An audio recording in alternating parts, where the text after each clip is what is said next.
Ever since its release on Netflix, Neon Genesis Evangelion has been reintroduced to America with copious praise.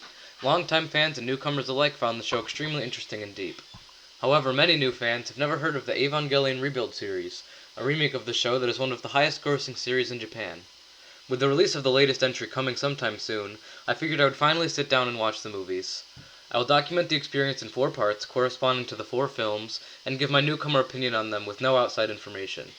That being said, be sure to subscribe so you don't miss the next part, and to see all sorts of crazy theories and commentaries. Thanks for joining me and welcome to my thoughts on Evangelion 1.11. Firstly, the scale of the film is much greater than that of the 1995 series. It truly feels epic, and you can really feel the weight of each battle.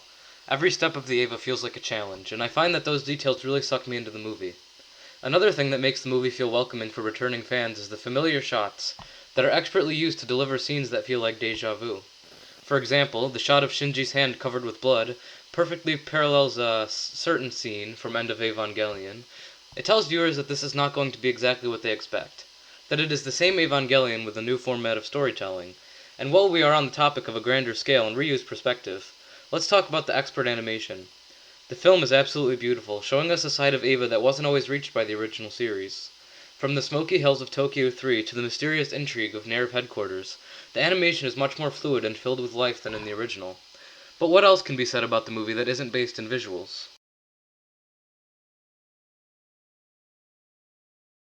Our cast of characters remains the same from the original series. We meet Shinji, Misato, Ritsuko, and Rei, but they are different from what we remember. Now normally this would be a good thing, seeing characters get a fresh take, but this film seems to do less with the characters than the show did. This is excusable due to its time restraints, but I really would have loved more small character moments. That being said, the character moments that are included are phenomenal. Rei's smile, Shinji's scenes on the trolley, Gendo saving Rei, and Misato's inner monologues are great examples of character moments done right. Now let's talk about Misato. Being my favorite character from the original, I definitely expected a lot from her.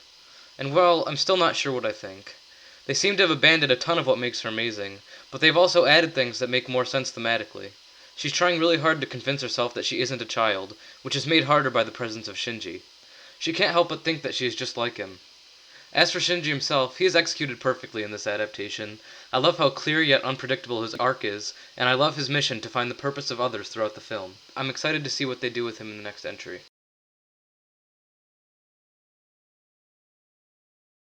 As for the plot, it is very similar to the original, but I can't help but feel that this film might be a sequel to End of Evangelion. The water is already red and the moon is stained with blood. If Asuka and Shinji became the next Adam and Eve after the show, maybe life continued and is finally repeating. But I can't be sure until I watch the rest of the series.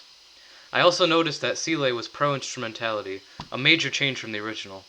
Perhaps it's a cover-up for their plans to end humanity. Overall, the movie is easily worthy of the Evangelion title. Sure, it's basic, but it's really nice to see these iconic scenes in a new light. It really takes advantage of what makes the original great, and uses it to convey a clearer message to the audience. It perfectly summarizes the beginning of it all, and I'm very excited to watch the second installment. I'll catch you then.